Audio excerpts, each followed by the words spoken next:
রাসূলুল্লাহ সাল্লাল্লাহু আলাইহি ওয়াসাল্লাম বলেছেন যে তোমরা এই যখন বিপদের সম্মুখীন হবে ঠিক সেই সময় তোমরা নিজের ঘরে অবস্থান করো, বাহিরে খুব বেশি চলাফেরা করো না। যখন তুমি সঠিক কাউকে পাবে না তখন তুমি নিজেকে নিয়ন্ত্রণ করো।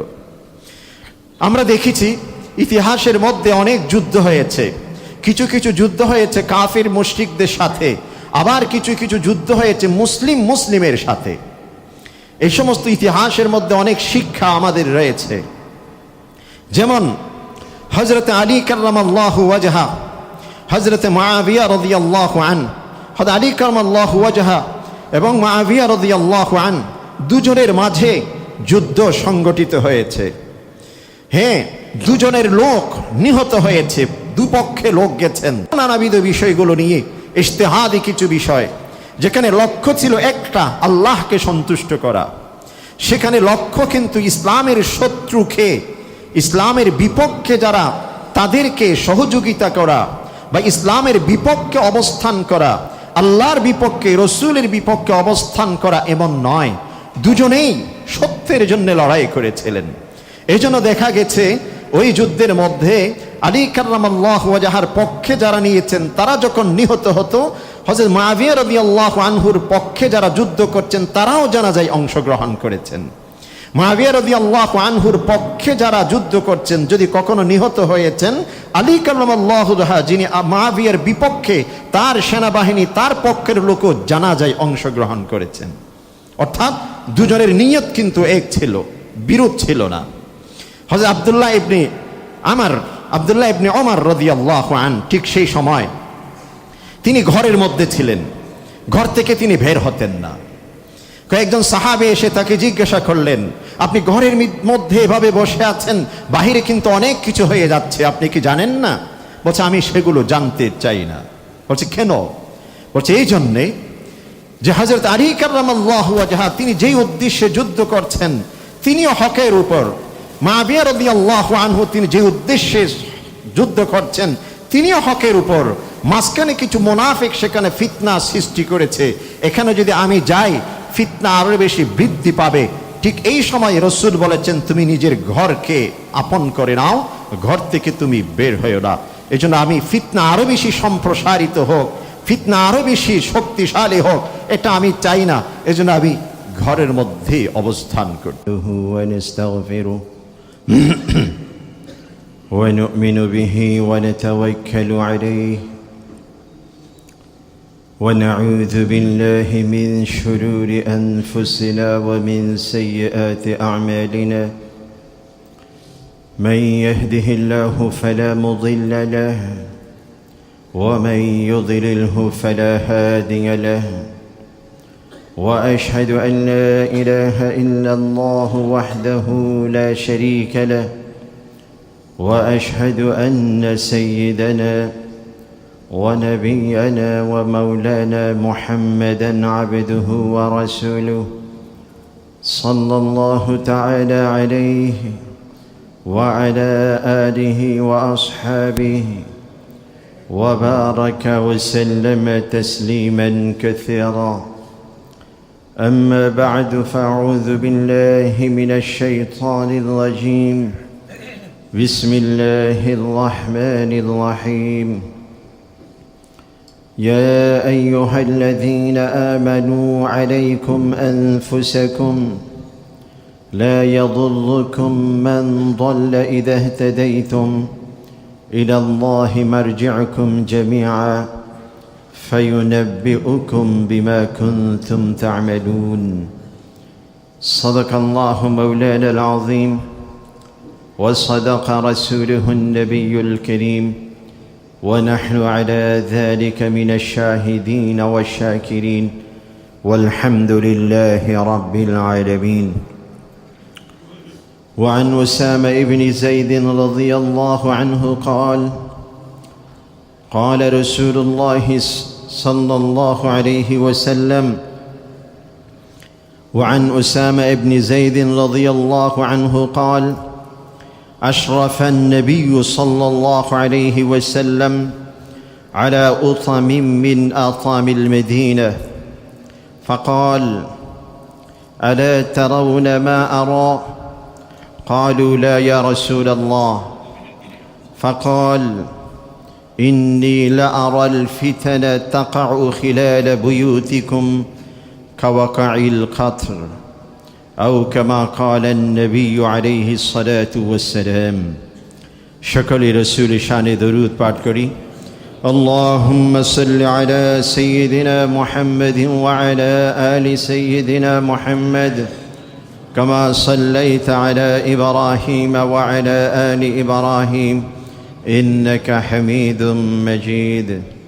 اللهم بارك على سيدنا محمد وعلى آل سيدنا محمد كما باركت على إبراهيم وعلى آل إبراهيم إنك حميد مجيد. محترم ومعزز مصليان حضرات، আল্লাহ রব্বুল আলামিন তার বিশেষ অনুগ্রহে জুমার এই গুরুত্বপূর্ণ সময়ে নানাবিধ বিষয় উপেক্ষা করে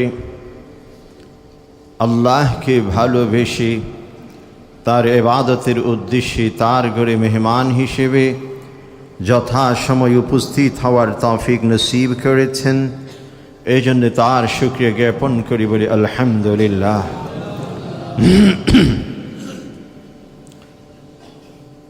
আল্লাহ রব্বুল আলামিন জগতের বুকে যুগে যুগে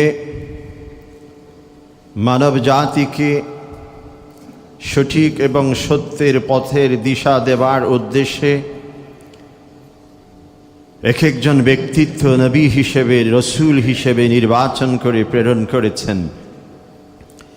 তার ধারাবাহিকতায় সর্বশেষ নবী হযরত মুহাম্মদ মুস্তাফা সাল্লাল্লাহু আলাইহি ওয়াসাল্লামকে সর্বশেষ নবী হিসেবে আমরা পেয়েছি।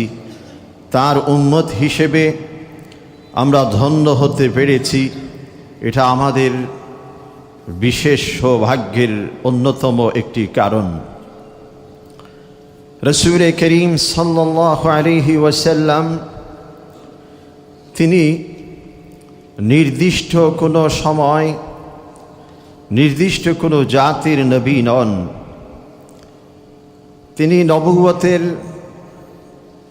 বয়স যদি বলা যায় 23 বছর, তিনি শুধুমাত্র এই 23 বছরের জন্য নবী নন, তিনি কিয়ামত পর্যন্তের জন্যে, এমনকি পৃথিবীর শেষ সমাপ্তি পর্যন্ত তিনি নবী। এই জন্যে রসুলের এক একটি বিষয় এটা নির্দিষ্ট সময়ের মধ্যেই সীমাবদ্ধ নয়, যে রসুল যা কিছু বলেছেন 23 বছরের জীবনের মধ্যেই সেটা বাস্তবায়ন হবে, প্রতিফলিত হবে। রসুল যা কিছু বলেছেন নির্দিষ্ট আরব ভূখণ্ডে যেখানে তিনি আবির্ভূত হয়েছিলেন সেখানকার মানুষের জন্যই প্রযোজ্য হবে, পৃথিবীর অন্য কোনো প্রান্তের মানুষের জন্য প্রযোজ্য নয় এমন না। আল্লাহ পাক সেদিকে ইঙ্গিত করে বলেছেন, ওয়ামা আরসালনাকা ইন্না আরসালনাকা কাফাতাল লিন্নাসি বাশীরাও ওয়া নাযীরা, যে আমি হে প্রিয় হাবিব তোমাকে সমগ্র মানব জাতির জন্যে রসুল হিসেবে, সুসংবাদদাতা এবং সতর্ককারী হিসেবে প্রেরণ করেছি। রসুল করিম সাল্লাল্লাহু আলাইহি ওয়াসাল্লাম উম্মতকে যা কিছু দিয়েছেন এই সব কিছুর মধ্যে সব কিছুকে যদি আমরা বিশ্লেষণ করি দুভাগে বিভক্ত করা যেতে পারে। একটি হলো শরিয়াত, বিধিবিধান হিসেবে, ইবাদত কোন প্রকৃতির হতে হবে, মামলাত তথা লেনদেন কিভাবে হতে হবে, আমাদের চারিত্রিক বৈশিষ্ট্য কেমন হওয়া প্রয়োজন, আমাদের এক একটি বিষয় সম্পর্কে তিনি শরিয়াত হিসেবে, বিধান হিসেবে আমাদের সামনে তুলে ধরেছেন। এই বিষয়গুলো মানা, অনুসরণ করা এবং প্রাত্যহিক জীবনে বাস্তবায়ন এক একটি বিষয়ের আলোকে কখনো সেটা ওয়াজিব, কখনো সেটা ফরজ, কখনো সেটা সুন্নাত, কখনো সেটা মুস্তাহাব বা উত্তম, এভাবে এক একটি সেক্টরে বিন্যস্ত। দ্বিতীয় আরেকটি বিষয় রাসূল করিম সাল্লাল্লাহু আলাইহি ওয়াসাল্লাম উম্মতের সামনে উপস্থাপন করেছেন, সেটা হলো এই উম্মতের ভবিষ্যৎ কেমন হতে পারে। রাসূল করিম সাল্লাল্লাহু আলাইহি ওয়াসাল্লাম শুধুমাত্র তার জীবদ্দশায় যেই সাহাবীগণ ছিলেন তাদের জন্যেই তাদের মুক্তি, তাদের নাজাতকে কেন্দ্র করে ছটফট করতেন এমনটি নয়, বরং কিয়ামত পর্যন্ত তার উম্মতের অন্তর্ভুক্ত যারাই হবেন তাদের ভবিষ্যৎ, তাদের নাজাত, তাদের মুক্তি, তাদের সুন্দর জীবন, এই সব কিছু নিয়ে রাসূল করিম সাল্লাল্লাহু আলাইহি ওয়াসাল্লাম ভাবতেন, পরিকল্পনা করতেন, চিন্তিত হতেন। এক হাদিসের মধ্যে এসেছে, যদিও হাদিসটি সম্পর্কে অনেক প্রশ্ন রয়েছে, কানা রাসূলুল্লাহ সাল্লাল্লাহু আলাইহি ওয়াসাল্লাম দাইমাল ফিকরা ওয়া মুতাওয়াসিলাল আহজান। রাসূল করিম সাল্লাল্লাহু আলাইহি ওয়াসাল্লাম সব সময় চিন্তিত থাকতেন উম্মতকে কেন্দ্র করে।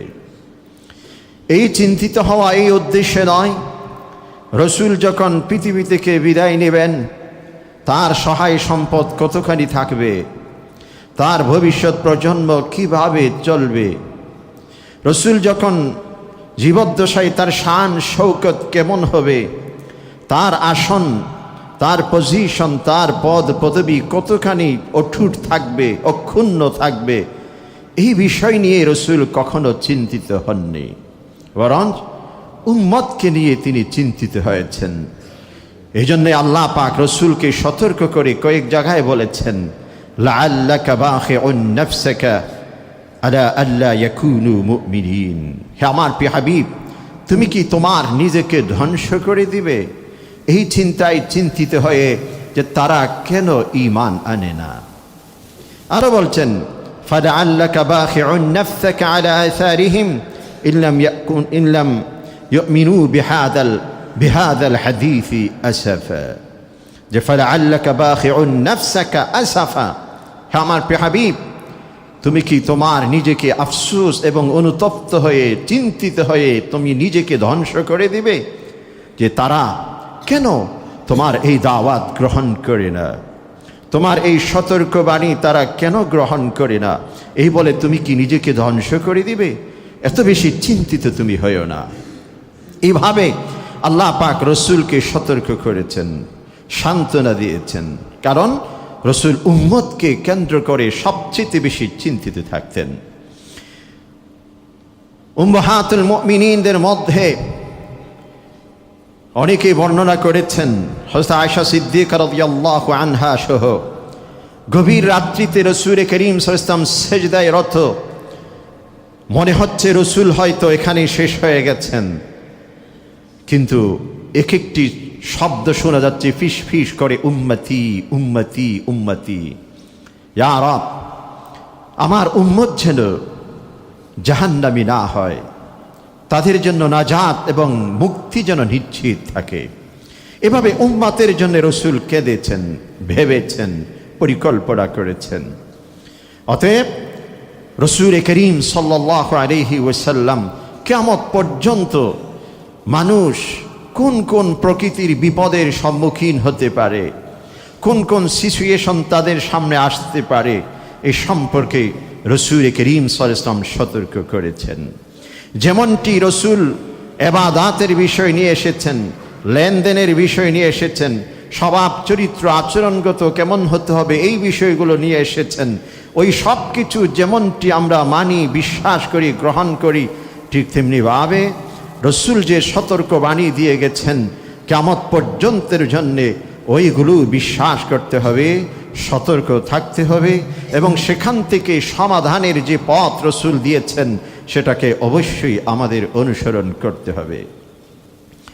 সাহাবীদের মধ্যে অনেক সাহাবী রয়েছেন রসূল আমলের জন্য কি কি বলতেন এই সব কিছু শোনার জন্য অপেক্ষায় থাকতেন, যে সিয়াম সংক্রান্ত কি নির্দেশ রসূল দিচ্ছেন, সালাত সংক্রান্ত রসূল কি কি বিষয়গুলো আমাদের উপদেশ দিচ্ছেন, যে ইনফাক ফি সাবিলিল্লাহ আল্লাহর পথে ব্যয় সংক্রান্ত রসূল কি কি আদর্শ কি কি শিক্ষা আমাদেরকে দিচ্ছেন, আল্লাহর পথে জিহাদ উপলক্ষে রসূল কি কি শিক্ষা দিচ্ছেন, এই যাবতীয় বিষয়গুলো শোনার জন্যে রসূলের মুখ থেকে অনেকে যে রসূলের সামনে উপস্থিত হতেন। আবার কিছু সাহাবী ছিলেন যে বিষয়গুলো মানুষকে ক্ষতি করে, ওই বিষয়গুলো কি কি রসূল কখন এই সম্পর্কে সচেতন করে ওই বিষয়গুলো শোনার জন্য বসে থাকতেন, যাতে করে সতর্ক জীবন যাপন করা যায়। তার মধ্যে অন্যতম একজন হচ্ছেন হযরত হুযায়ফাতুল ইয়ামান রাদিয়াল্লাহু আনহু। তিনি বললেন যে আমি রসূলের সামনে বসে থাকতাম যাতে করে শুরুর উম্মতের ক্ষতিকারক কি কি বিষয় ওই বিষয়গুলো শোনার জন্যে। রসূল করিম সাল্লাল্লাহু আলাইহি ওয়াসাল্লাম যেমনটি বাশীরা সুসংবাদদাতা, তিনি জান্নাতের সুসংবাদ দিচ্ছেন, এই করলে জান্নাতি হবে, এই করলে জান্নাতে এতগুলো প্রাসাদ হবে, এই করলে এতগুলো জান্নাত পাওয়া যাবে। এই আমলগুলো সহজ অনেক ক্ষেত্রে, কিন্তু অন্যদিকে রসূলের আরেকটি বিষয় হচ্ছে নাযীরা, তিনি সতর্ককারী। তিনি জাহান্নাম থেকে সতর্ক করেছেন, কোন আমল জাহান্নামের দিকে নিয়ে যাবে সে সম্পর্কে সতর্ক করেছেন, এবং কিয়ামত পর্যন্ত মানুষ শেষ দিকে এসে কি কি মুসিবত কি কি বিপদের সম্মুখীন হবেন এই সম্পর্কেও তিনি সচেতন করেছেন, সতর্ক করেছেন। রসূল করিম সাল্লাল্লাহু আলাইহি ওয়াসাল্লাম উসামা ইবনে যায়েদ রাদিয়াল্লাহু আনহু বলছেন, একদিন মদিনার একটি উঁচু টিলাতে দাঁড়িয়ে গেছেন, একটি পাহাড়ি উঁচু জায়গাতে, সকলকে সেখানে সম্বোধন করেছেন।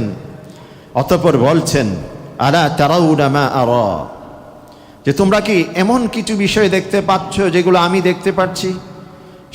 সকলে বললেন, ক্বালু লা ইয়া রাসূলুল্লাহ, ইয়া রাসূল আমরা তেমন কোনো কিছু দেখতে পাচ্ছি না।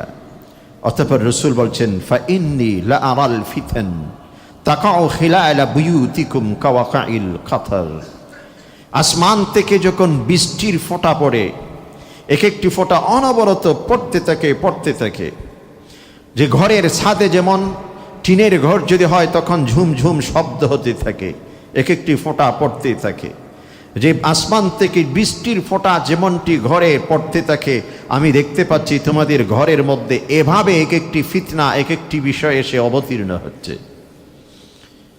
এভাবে এক একটি ফোঁটা এক একটি বিপদ তোমাদের মধ্যে আসছে। আর এক হাদিসের মধ্যে রসূল করিম সাল্লাল্লাহু আলাইহি ওয়াসাল্লাম ইরশাদ করেছেন যে তাকুনু বাইনা ইয়াদাই সাআহ ফিতানুন, যে কিয়ামতের পূর্বে অনেক ধরনের ফিতনা হবে। কিরকম ফিতনা? যে তাকাউ বাইনা ইয়াদাই সাআহ ফিতান ইউসবিহু আর-রাজুলু মুমিনা ওয়া ইউমসি ফিহা কাফিরা ওয়া ইউমসি মুমিনা ওয়া ইউসবিহু কাফিরা, যে একজন ব্যক্তি সকালবেলা ঘুম থেকে যখন উঠবে তিনি ঈমানদার, তার অন্তরে ঈমান রয়েছে, সন্ধ্যা হতে হতে সেই ব্যক্তি কাফিরে পরিণত হবে। একই সাথে একজন ব্যক্তি সন্ধ্যাকালীন সময়ে তিনি মুমিন, সকাল হতে হতে তিনি কাফিরে পরিণত হবে। আরো বলছেন, ওয়ায়াবিউ আকওয়ামুন দীনাহুম বিআরদিন মিনাদ দুনিয়া, তোমাদের মধ্যে কিছু কিছু মানুষ এমন থাকবে জাগতিক সাময়িক সংক্ষিপ্ত সময়ের জন্য কিছু ইজ্জত এবং সম্মানের উদ্দেশ্যে নিজের দ্বীনকে বিক্রি করতে শুরু করবে। এভাবে রসূল করিম সাল্লাল্লাহু আলাইহি ওয়াসাল্লাম অনেকগুলো হাদিস যেখানে ইরশাদ করেছেন যে এক একটি ফিতনা আসতেই থাকবে। গত জুমার পূর্বের জুমা যে ভূমিকম্প সংক্রান্ত আমি আলোচনা করেছিলাম, 15টি বিষয় যখন মানুষের মধ্যে এসে পড়বে তখন রসূল করিম সাল্লাল্লাহু আলাইহি ওয়াসাল্লাম বলেছেন যে তারাও ইন্নাকুম ইয়ালতাকাউনা রিহান হামরা, তোমরা সেদিন যে কঠিন এক বাতাস দেখবে আগুনের লেলিহানের মতো, ওয়াজ্জালাজিল ভূমিকম্প তোমরা দেখতে পাবে, হত্যাযজ্ঞ বেশি বেশি হতে দেখতে পাবে।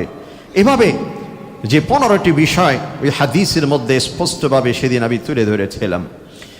আরও বিভিন্ন বিষয়গুলো বিশ্লেষণ করে দেখা যায় 72টির মতো ফিতনা, 72টির মতো মানুষের মধ্যে যখন চারিত্রিকভাবে পদস্খলন হবে, ধীরে ধীরে মানুষ নানামুখী বিপদ এবং ফিতনার সম্মুখীন হবে। সর্বশেষ রাসূল করিম সাল্লাল্লাহু আলাইহি ওয়াসাল্লাম আরেক হাদিসের মধ্যে ইরশাদ করেছেন যে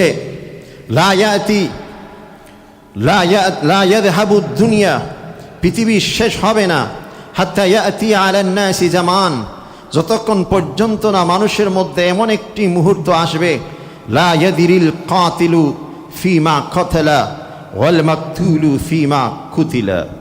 ক্বালু ইয়া রাসূলুল্লাহি কাইফা যালিক, যে ততক্ষণ পর্যন্ত পৃথিবী ধ্বংস হবে না যতক্ষণ পর্যন্ত মানুষের মাঝে এমন একটি মুহূর্ত আসবে যেই সময় মানুষ হত্যা করবে, যে ব্যক্তি হত্যা করেছেন কি কারণে তিনি হত্যা করেছেন তিনি জানেন না, যিনি নিহত হয়েছেন তাকে কেন হত্যা করা হয়েছে তিনিও জানবেন না, মাঝখানে তৃতীয় পক্ষ, চতুর্থ পক্ষ, পঞ্চম পক্ষ সেখানে উপকৃত হবে। যিনি হত্যা করেছেন তিনিও জানেন না কি জন্য হত্যা করেছেন, যিনি নিহত হলেন তিনিও জানেন না তিনি কি কারণে নিহত হয়েছেন। এমন একটি সময় মানুষের মধ্যে আসবে। এরপর রাসূল করিম সাল্লাল্লাহু আলাইহি ওয়াসাল্লাম বলছেন, আল কাতিলু ওয়াল মাকতুলু কিলাহুমা ফিন্নার। ঠিক এমন সময় যে হত্যাকারী এবং যে নিহত হলো দুজনেই জাহান্নামী হবে। সাহাবায়ে কেরাম জিজ্ঞাসা করলেন, আল কাতিলু হাদা আল কাতিল, যিনি হত্যা করেছেন তিনি তো অপরাধী, তিনি জাহান্নামী হবে এটা স্পষ্ট। ফামা বালুল মাকতুল, কিন্তু যাকে হত্যা করা হলো তিনি কিভাবে জাহান্নামী হবে ইয়া রাসূলুল্লাহ? রাসূল করিম সাল্লাল্লাহু আলাইহি ওয়াসাল্লাম উত্তর দিলেন, ইন্নাহু কানা হারিসান আলা কাতলি সাহিবিহি, সে অবশ্যই সুযোগের অপেক্ষায় ছিল, যে তাকে হত্যা করেছে তাকে সেও কিন্তু সুযোগ পেলে হত্যা করত। হয়তো একজনের গুলি আগে চলে গেছে, একজনের ছুরি আগে লেগে গেছে, একজনের হাতের যে মুষ্টি তার কানে তার বুকে আগে পড়ে গেছে, আর তারটা পড়তে একটু দেরি হয়ে গেছে, এইটুকু পার্থক্য। দুজনেই হত্যার জন্য মুখোমুখি ছিল, এই জন্য রাসূল করিম সাল্লাল্লাহু আলাইহি ওয়াসাল্লাম বলছেন দুজনেই জাহান্নামী হবে। অথচ কি জন্য হত্যা করছেন, কি কারণে নিহত হচ্ছেন, দুজনের মধ্যে কেউ কিন্তু জানেন না। ফিলোসফিলেস, নিজস্ব কোনো ফিলোসফি, নিজস্ব কোনো প্রকৃত দর্শন নেই। যেমন মন চায়, যাচ্ছে মন চায় তেমনটি যে চলা, এমন একটি মুহূর্ত মানুষের মধ্যে যখন আসবে তখন বুঝে নিবে এটা একটা ফিতনার সময় এসে গেছে। রাসূল করিম সাল্লাল্লাহু আলাইহি ওয়াসাল্লাম আরো ইরশাদ করছেন যে তাকুনু দুআতুন আলা আবওয়াবি জাহান্নাম, শেষ যুগের মধ্যে দেখা যাবে কিছু কিছু মানুষ এমন কিছু বিষয়ের দিকে তোমাদেরকে আহ্বান করবে যে বিষয়গুলো তোমাদেরকে জাহান্নামের দিকে দাওয়াত দিবে। এবং এরা কারা? হুম কওমুম মিন জিলদাতিনা, তারা আমাদের মতোই, আমাদের পরিবার থেকে, আমাদের সমাজ থেকে, আমাদের আশেপাশ থেকেই জন্ম নেওয়া আমাদের সন্তানরা।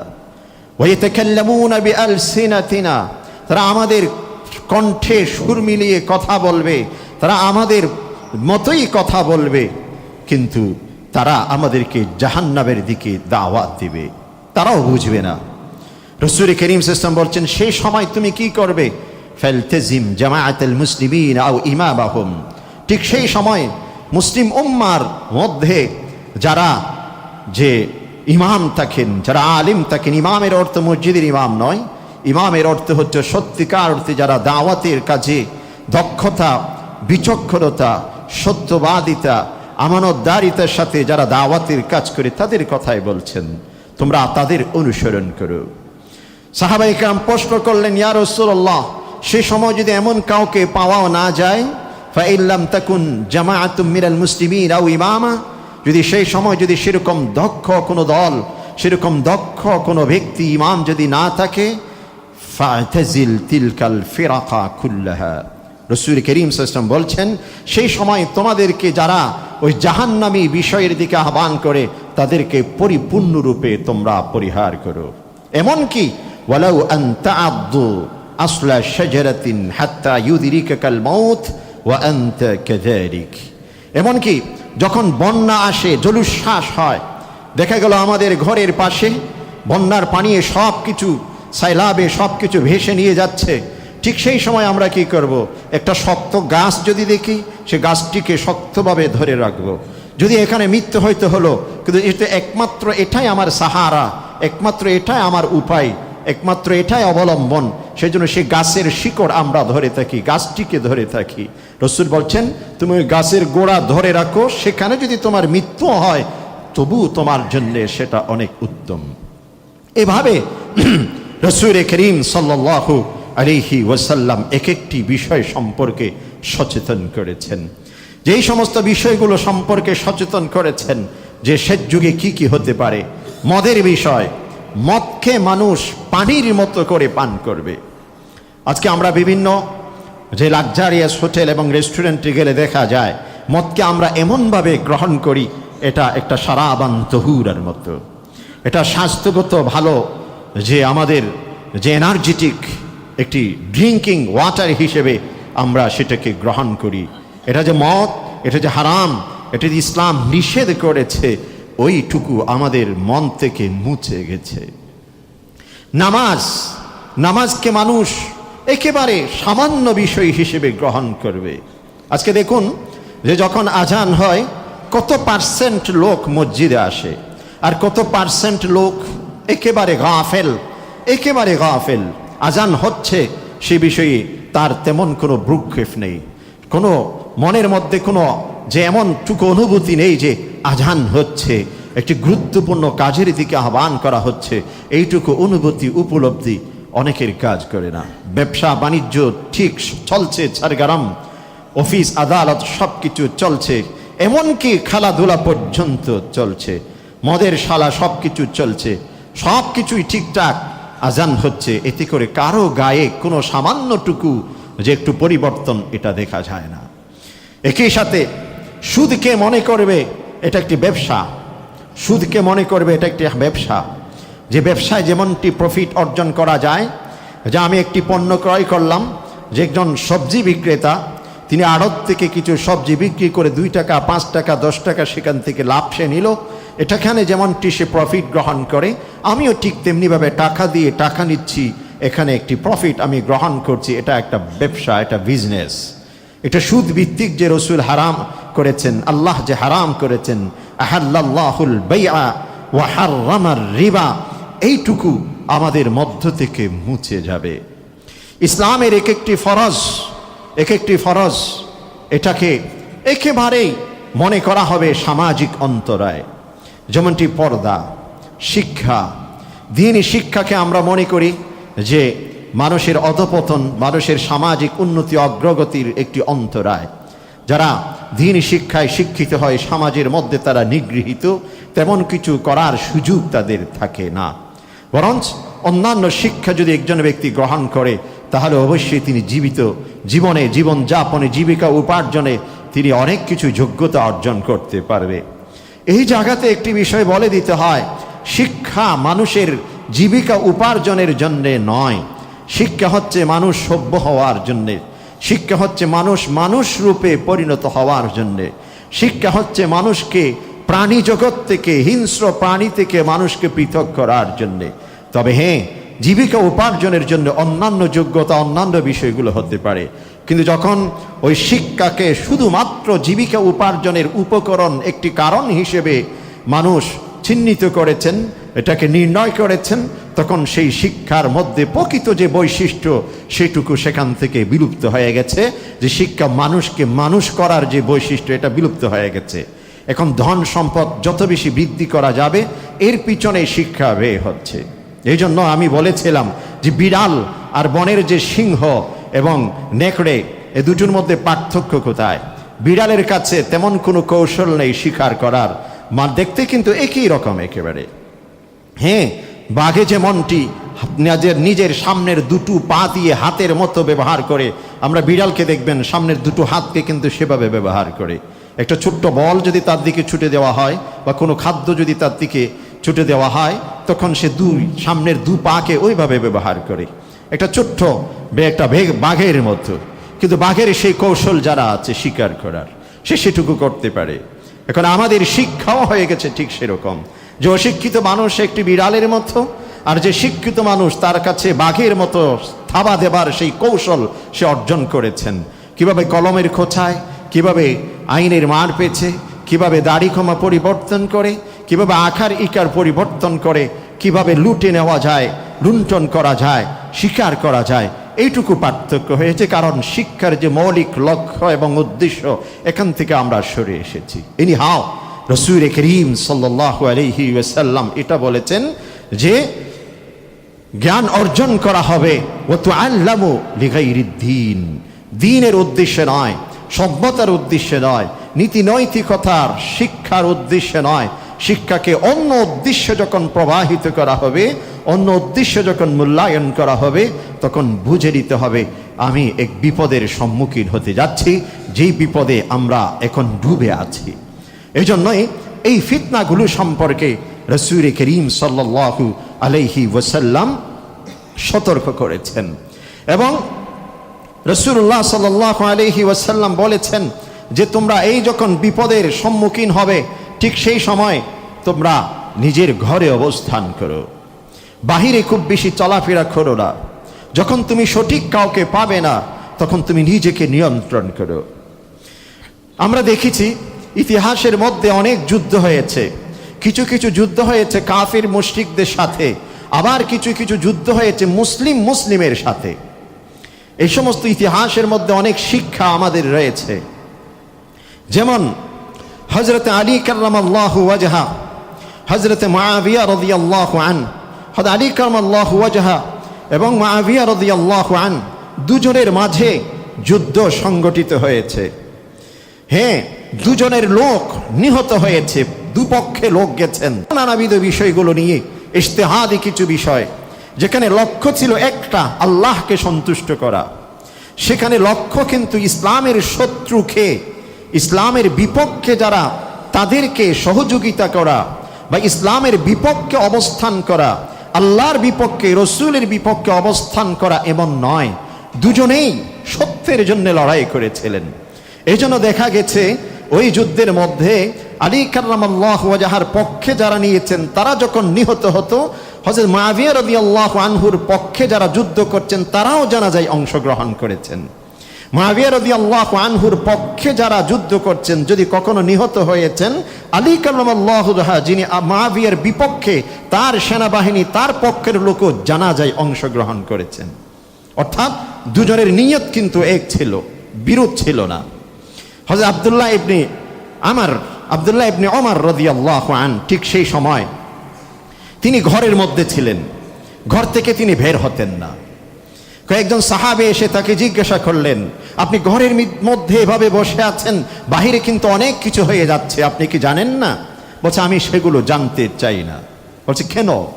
বলছে এই জন্যে যে হযরত আলী কাররামাল্লাহু ওয়াজহা তিনি যেই উদ্দেশ্যে যুদ্ধ করছেন, তিনিও হকের উপর। মুআবিয়া রাদিয়াল্লাহু আনহু তিনি যে উদ্দেশ্যে যুদ্ধ করছেন, তিনিও হকের উপর। মাঝখানে কিছু মুনাফিক সেখানে ফিতনা সৃষ্টি করেছে, এখানে যদি আমি যাই, ফিতনা আরো বেশি বৃদ্ধি পাবে। ঠিক এই সময় রাসূল বলেছেন, তুমি নিজের ঘরকে আপন করে নাও, ঘর থেকে তুমি বের হয়েও না। এই জন্য আমি ফিতনা আরো বেশি সম্প্রসারিত হোক, ফিতনা আরো বেশি শক্তিশালী হোক, এটা আমি চাই না। এই জন্য আমি ঘরের মধ্যে অবস্থান করছি।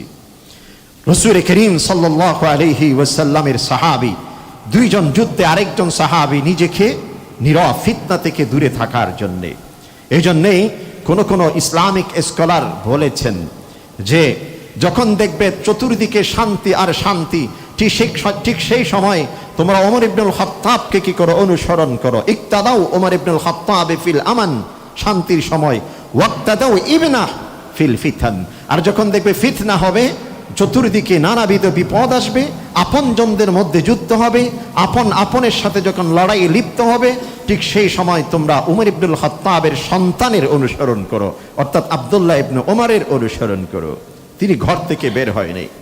সাহাবায়ে কেরাম দুপক্ষে কাজ করেছেন। আবু হুরায়রা রাদিয়াল্লাহু আনহু তখন জীবিত। আবু হুরায়রা রাদিয়াল্লাহু আনহু আরেকটি সুন্দর কাজ করতেন, ইতিহাসের মধ্যে লিখেছেন, তিনি নামাজ পড়তেন আলী কাররামাল্লাহু ওয়াজহার পিছনে। যখন খাবারের সময় হতো, মুআবিয়া রাদিয়াল্লাহু আনহুর দস্তরখানে গিয়ে খেতেন। একজন জিজ্ঞাসা করলেন, কি ভাই, আপনি দুজনের যুদ্ধ হচ্ছে, একজনের পিছনে নামাজ পড়ছেন, আরেকজনের পিছনে আরেকজনের দস্তরখানে গিয়ে খাবার মজলিসে বসে যাচ্ছেন, এমন কোনো করতেছেন? তখন আবু হুরায়রা রাদিয়াল্লাহু আনহু বললেন যে ওখানে নামাজ পড়ে শান্তি পাই, এই জন্য নামাজ ওখানে পড়ি, আর এখানের খাবার অনেক ভালো লাগে, এই জন্য এখানে খাবার খেতে আসি। অথচ দুজনেই সাহাবী। ঠিক সেই সময় শিক্ষা গ্রহণ করার বিষয়, ঠিক সেই সময় আলী কাররামাল্লাহু ওয়াজহা, মুআবিয়া রাদিয়াল্লাহু আনহু দুজনেই যুদ্ধ করছেন। আলী কাররামাল্লাহু ওয়াজহা, মুআবিয়ার দুজনের মধ্যে যুদ্ধ লিপ্ত। ঠিক সেই সময় রোমানদের একজন খ্রিস্টান বাদশাহ মুআবিয়া রাদিয়াল্লাহু আনহুর কাছে চিঠি লিখে পাঠিয়েছেন। একজন খ্রিস্টান চিঠি লিখে পাঠিয়েছেন, হে মুআবিয়া, আমি দেখছি আলী তোমার উপর জুলুম করছে, তোমার পক্ষে যারা নিয়েছেন তাদেরকে হত্যা করছে।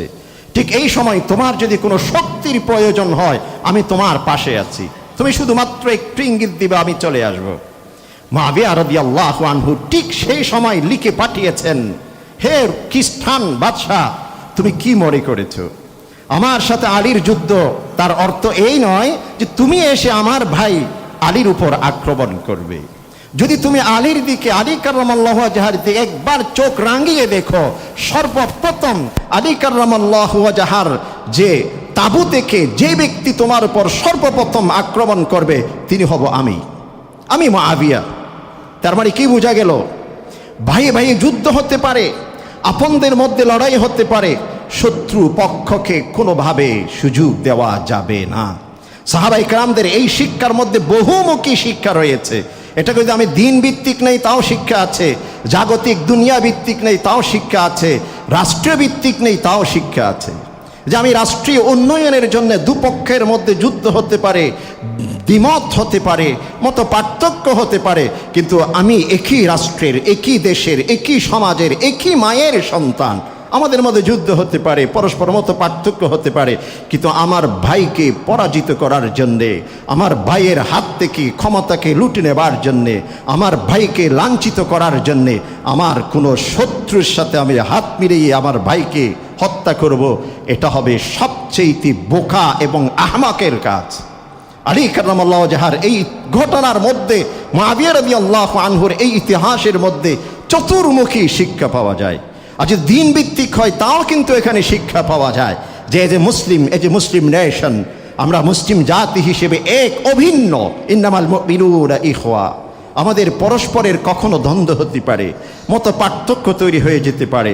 তার অর্থ এই নয় কোনো খ্রিস্টান এসে, কোনো ইহুদি এসে, কোনো মুশরিক এসে আমার অপর ভাই যার সাথে আমার সাময়িক কিছু মত পার্থক্য হয়েছে, নামাজ কিভাবে পড়ব সেটার জন্য মতো পার্থক্য হতে পারে, দাওয়াতি কাজ কিভাবে করব সেটার জন্য মতো পার্থক্য হতে পারে, হ্যাঁ বিচার কার্য কোরআন ভিত্তিক কিভাবে, সুন্নাহ ভিত্তিক কিভাবে পরিচালনা করব, কিছুটা দ্বিমত আমাদের পরস্পরের মধ্যে হতে পারে।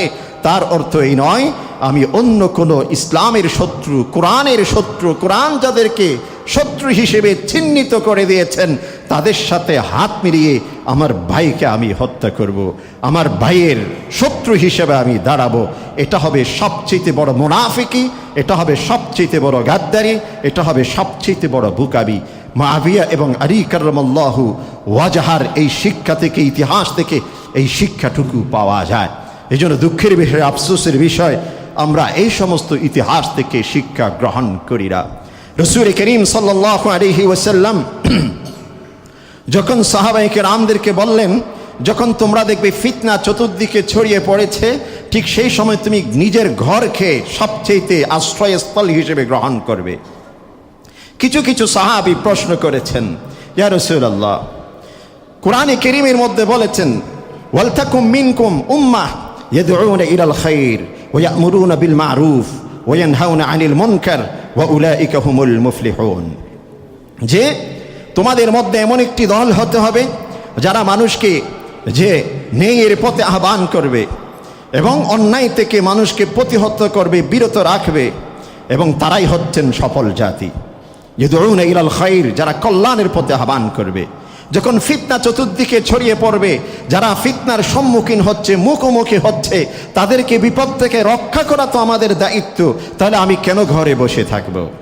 রাসূল করিম সাল্লাল্লাহু আলাইহি ওয়াসাল্লাম সেটার উত্তর দিয়েছেন যে দেখা যাচ্ছে যেই সময় দুজন পরস্পরের মধ্যে যুদ্ধ হচ্ছে, পরস্পর আপনের মধ্যে, সেখানে কিন্তু বিপক্ষ কেউ নয়, আমি যদি সেখানে আবার অন্য কিছু করি তাহলে সেটা আরো বেশি আগুন জ্বলবে, আগুন আরো বেশি বৃদ্ধি পাবে, আগুন আরো বেশি বৃদ্ধি পাবে।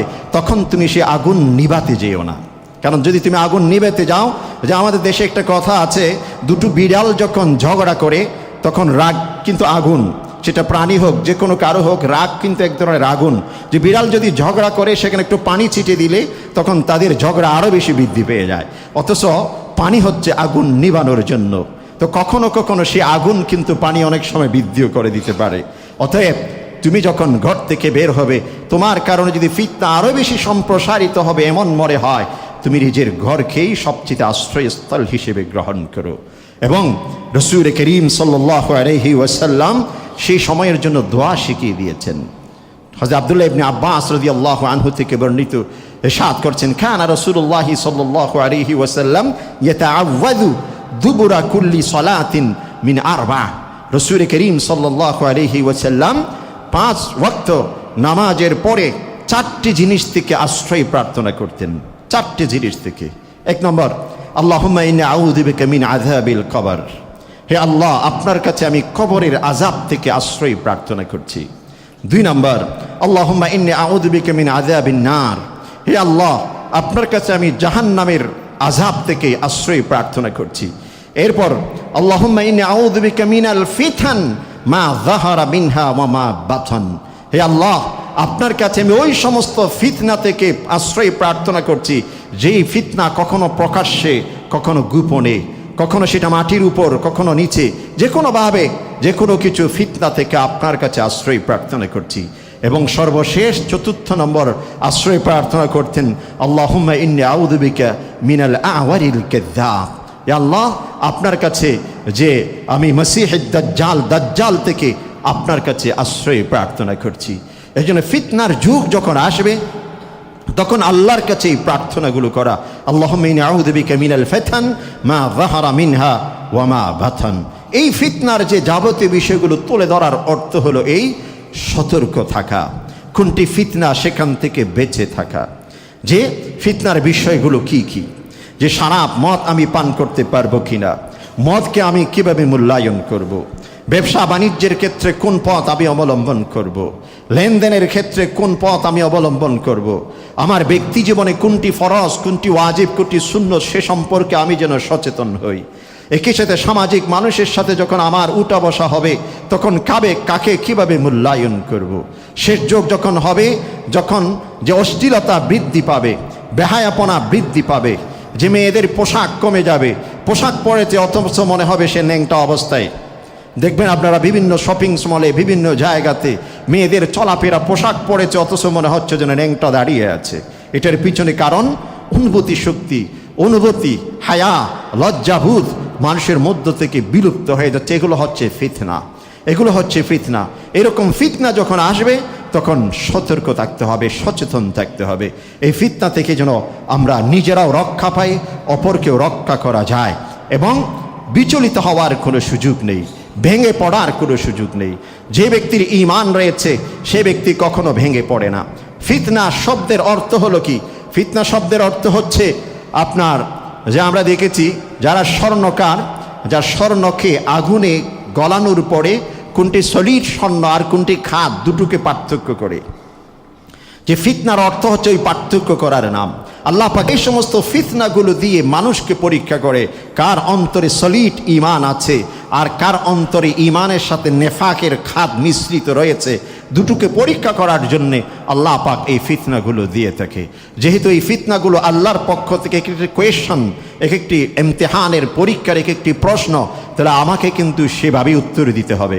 কি আমি ধৈর্য ধারণ করব, কে আমি শুকরিয়া জ্ঞাপন করব, কে আমি প্রতিরোধ করব, কে আমি নিজের ঘরকে সবচেয়ে নিরাপদ মনে করব, যা আমি কোন পথ, কাকে অনুসরণ করব, কাকে অবলম্বন করব, সব কিছুর শিক্ষা কিন্তু এখানে রয়েছে। আল্লাহ রব্বুল আলামিন আমাদের সকলকে ফিতনার সময়, আমনের সময়, শান্তির সময় সর্বাবস্থায় পরিপূর্ণ ঈমান নিয়ে ঈমানী অনুভূতিকে আরও বেশি মজবুত করে নিজেদের জীবন সাজাবার তৌফিক নসিব করুন। আমিন ইয়া রাব্বাল আলামিন ওয়া আখির দাওয়ানা।